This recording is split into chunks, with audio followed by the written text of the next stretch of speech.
Good morning, everybody. Uneducated economist here. So, I have been obsessed with Cantillon's essay on economic theory and just mainly the new money coming into the system, like chapter 8 of that essay. And I'll find a link for it. I'll leave it down in the description for you guys. But the chapter 8 to that essay is uh, is quite telling because it's further reflections on the increase and decrease to money to a state. And what he is talking about in there is talking about when the new money comes in and how that comes in. And a lot of it has, like, when economies are growing, they're growing because they have their manufacturing base. Like, they're producing a lot of stuff and exporting it, whether it's natural resources that they're exporting or, actually producing something like cars or whatever and exporting those things. Their manufacturing base creates new money that comes into the system. And when that new money starts to come in, it starts creating issues with people wanting to get into luxuries.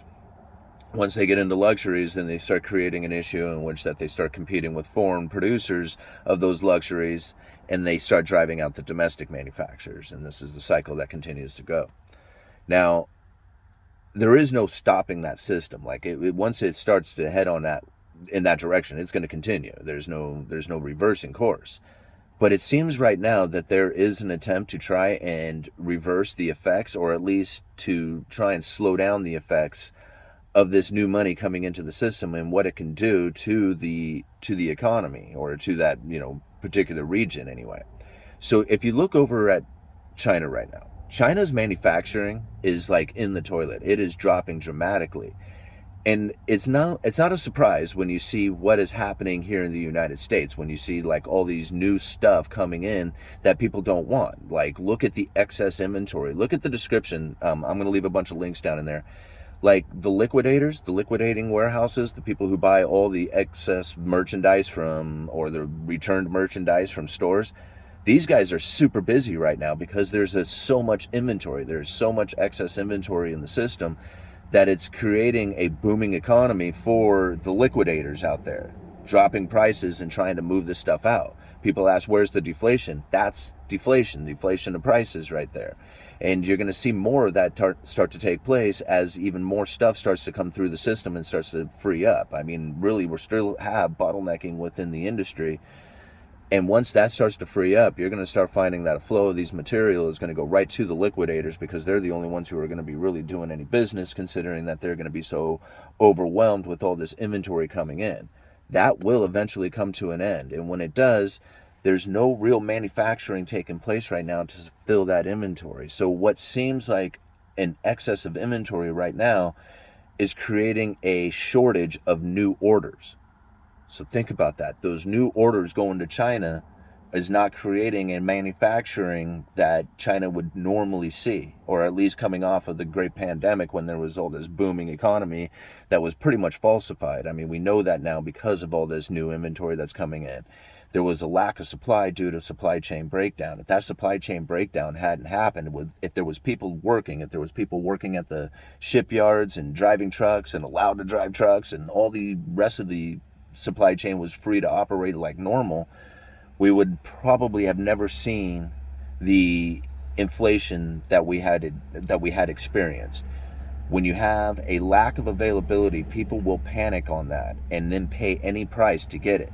And if there is a shortage out there, they will also buy way more than they need. This is a self-fulfilling prophecy. Well, the same thing's happening on the reverse now. People are not going to be interested in buying TVs when every single week they're watching TVs go on sale and become cheaper and cheaper, and the liquidators have them on sale. This is the deflationary scenario that most people were not expecting at all. I mean, nobody was anticipating this except for me. I mean, I said it many times that this is probably something that we're going to experience coming into the future. It's very probable for me. And I was given all the reasons back then for it, and they're still the same reasons that we have today. So pretty soon, what I feel is going to happen is that the manufacturing base in China is going to drop dramatically. That is less new money coming into their economy, which is going to slow down the Cantillon effect. Same thing over here in the United States, where people are anticipating the Fed is going to reverse course. I don't think they will. I think they're going to keep interest rates elevated for a long time, because I said this before. Do you think they're going to let you buy all this cheap stuff on credit at cheap interest rates? No, they're going to sell you all this cheap stuff at high interest rates on credit. Because if you don't have any savings, how else are you going to buy it? And you're going to be greedy about it because it's going to be cheap priced. So one way or the other, they're going to get their money. They're going to get it on high interest rates, or they're going to get it on high asset prices, one way or the other. So that's the way it's going to end up going down. And so the idea that people have that there's going to be lower interest rates coming quickly into the future from the Federal Reserve reversing course because of a recession, I don't think that's going to happen. I think they're going to keep interest rates elevated for quite some time until that excess inventory has been depleted. Once the excess inventory has been depleted, well, then they're going to start, sparking up the manufacturing again by getting people to start taking out debts. But until then, I just really feel that they're going to keep interest rates elevated probably for the foreseeable future.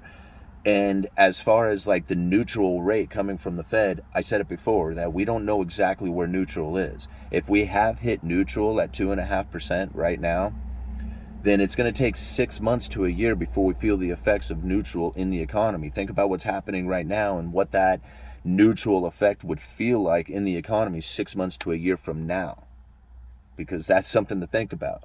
They also want to raise those interest rates above neutral. They would love to get as much as they can out of the Fed funds rate until they have reached a point in which that dropping of interest rates would be an effective tool for them.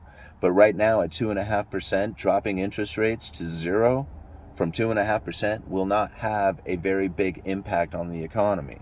It will not drop interest rates enough for people to go out there and buy houses, cars, go on vacation, do the stuff that you would normally do when you take out debt. So this is something that we have to think about when we go, as we step closer into, what it is that we're going to experience here because of this great reset that people love to talk about. I mean, to me, it doesn't seem like a great reset in the sense that they're triggering to happen. And to me, it's a great reset due to the cycle of change that's going to happen no matter what. I mean, China... This is another thing from the essay. It says that, once a manufacturer has kind of grown to the point that they are like the leading exporter of things, their manufacturing starts to become more expensive as the new money comes in. And what ends up happening is that other foreign competitors start to compete with those manufacturers out there.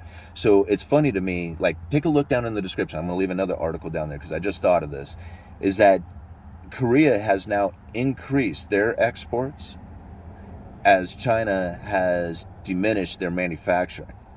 That's something to think about. I mean, and then same thing with what's going on with Russia. Russia was just pumping out that gasoline, that oil, that fuel going to China, but now they're starting to suffer from the effects of a slowdown there too because of the manufacturing in China slowing down. So it has this domino effect.